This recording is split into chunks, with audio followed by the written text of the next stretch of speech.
नमस्कार दोस्तों, मैं एस्ट्रोलॉजर जतिन सहगल अपने YouTube चैनल में आप सभी लोगों का स्वागत करता हूं। दोस्तों, हम निरंतर बात करते चले जा रहे हैं राहु महाराज के गोचर के बारे में, जो कि 17 मार्च सन 2022 को वृषभ राशि छोड़ करके मेष राशि में प्रवेश करेंगे और अगले 18 महीने तक वो इसी राशि में रहेंगे, यानी 29 नवंबर सन 2023 तक वो इसी राशि में रहेंगे। तो विभिन्न राशियों पर इसका क्या प्रभाव रहेगा, इसके बारे में हम बात कर रहे हैं। तो अब बारी है दोस्तों वृषभ राशि के जातकों के लिए। वृषभ राशि के जातकों के लिए राहु महाराज का गोचर जो है उनके 12th हाउस में आ रहा है। दोस्तों, राहु जो है अचानक का प्रतीक होता है, गैर जाति का प्रतीक होता है, विदेशों का भी प्रतीक होता है, बुद्धि, सरस्वती इनका भी प्रतीक होता है और ब्रेन का तो प्रतीक वो होता ही है।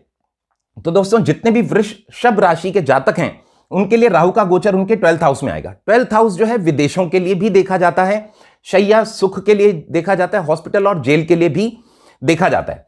तो जितने भी वृषभ राशि के जातक हैं उनके 12th हाउस में राहु का गोचर अचानक ही उनके लिए कुछ विदेश यात्रा का योग लेकर के आएगा, क्योंकि वो सरस्वती के भी प्रतीक होते हैं। तो ऐसा हो सकता है कि कई बार हम विदेश में पढ़ने के लिए जाते हैं, तो ये संभावनाएं कहीं ना कहीं हो सकती हैं ओवरऑल में। या कुछ लोग ऐसा भी है विदेश सेटल होने की सोच रहे होते हैं और अब तक उनका वीजा नहीं लग रहा होता है, या कुछ ना कुछ ऐसी संभावनाएं, कुछ अड़चने रुकावटें आ रही होती हैं, तो विदेशों से संबंधित काम कुछ रुके होते हैं। तो राहु महाराज, क्योंकि जैसे मैंने पहले बोला अचानक के प्रतीक होते हैं, तो वो अचानक ही उनके लिए विदेशों से रिलेटेड कुछ बढ़िया काम करवा देंगे। इसके अलावा दोस्तों, राहु महाराज की 3 दृष्टियां होती हैं, 5वीं, 7वीं और 9वीं, यानी 1, 2, 3, 4, 5। वृषभ राशि के जातकों के लिए उनकी 5वीं दृष्टि उनके 4th हाउस पे आ रही है। 4th हाउस दोस्तों हमारे स्वयं के घर का होता है। तो ऐसा भी हो सकता है कि हम घर का परिवर्तन हो। ऑब्वियसली अगर कोई व्यक्ति विदेश जा रहा है तो उसका घर मकान का परिवर्तन होगा, कहीं ना कहीं उसमें बेटर होगा। और हो सकता है जैसे मान लीजिए आप दिल्ली में रहते हैं, आप बैंगलोर में गए तो थोड़ा सा अलग आपको कल्चर मिलेगा, तो वहां पर ये घर हो गया। क्योंकि विदेश, it is not the question कि हमेशा हम ये बोलें कि अमेरिका जाना ही विदेश होता है। अगर कोई व्यक्ति दिल्ली में पैदा हुआ है और वो कहीं हैदराबाद, बेंगलोर, पुणे, बॉम्बे, कैलकाटा जाता है, तो उसके लिए भी वो विदेश ही होता है।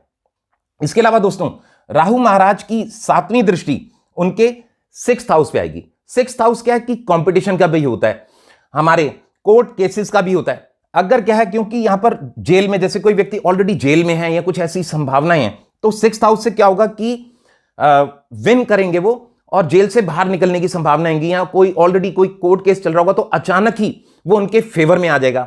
यदि पढ़ाई से रिलेटेड कोई कंपटीशन का एग्जाम आप देना चाहते हैं तो उसमें भी आप उत्तीर्ण हो जाएंगे, उसमें भी आपकी आगे बढ़ने की संभावनाएं बढ़ जाएंगी। इसके अलावा दोस्तों, राहु महाराज की 9वीं दृष्टि उनके 8th हाउस पे है। तो 8th हाउस क्या होता है, हमारे ऑब्स्टेकल्स का होता है, पैतृक संपत्ति का होता है। यानी अगर मान लीजिए फॉर एन एग्जाम्पल उनका कुछ पैतृक संपत्ति को लेकर के भी कुछ वाद विवाद की स्थितियां चल रही थी और अब तक उनके लिए बेटर नहीं हुआ था, तो अब क्या होगा, 6th हाउस से कोर्ट केसेस में विन और पैतृक संपत्ति मिलने की संभावनाएं बन जाएंगी। प्लस क्या होता है, क्योंकि 8th हाउस ऑब्स्टेकल्स का भी होता है, वो अचानक ही ऑब्स्टेकल्स को रिमूव करेंगे, तो क्या होगा, उनके लिए और बेटर हो जाएगा। और ओवरऑल देखा जाए तो विदेश से रिलेटेड, कोर्ट केस से रिलेटेड, विद्या से रिलेटेड, घर चेंज से रिलेटेड, ऑब्स्टेकल से रिलेटेड उनके लिए ये राहु का गोचर शुभ फल ही लेकर के आ रहा है दोस्तों। परंतु जैसा मैंने हमेशा बोला कि क्या है कि ये गोचर केवल हमें डिलीवर करने आते हैं। सबसे पहले हमारी जन्म कुंडली ही काम कर रही होती है, जो कि जन्म तिथि, जन्म समय, जन्म स्थान के अनुसार तैयार होती है और उसमें प्रेजेंटली चल रही महादशा, अंतरदशा, प्रत्यंतर दशा यदि पॉजिटिव नक्षत्रास में होती है, यानी उनका स्टार लॉर्ड, सब लॉर्ड, सब लॉर्ड कॉम्बिनेशन काफी अच्छा होता है, तो हमें शुभ फल प्राप्त होता है। परंतु अगर वो पहले से नेगेटिव नक्षत्रास में होंगी, महादशा, अंतरदशा, तो उतना शुभ फल हमें नहीं मिल पाता। पर जैसा मैंने दोस्तों हमेशा बोला कि ज्योतिष कभी भी डराने के लिए नहीं बनाया गया था। मैं एक चीज हमेशा से बोलता हूं और बोलता रहूंगा कि astrology is a divine science, no one can change your destiny but yes you can balance the things. यानी ज्योतिष एक दिव्य विज्ञान है, भाग्य आपका कोई नहीं बदल सकता, परंतु हां, आप अपने जीवन में होने वाली घटनाओं को थोड़ा संभाल अवश्य सकते हैं पॉजिटिव कर्मास करके।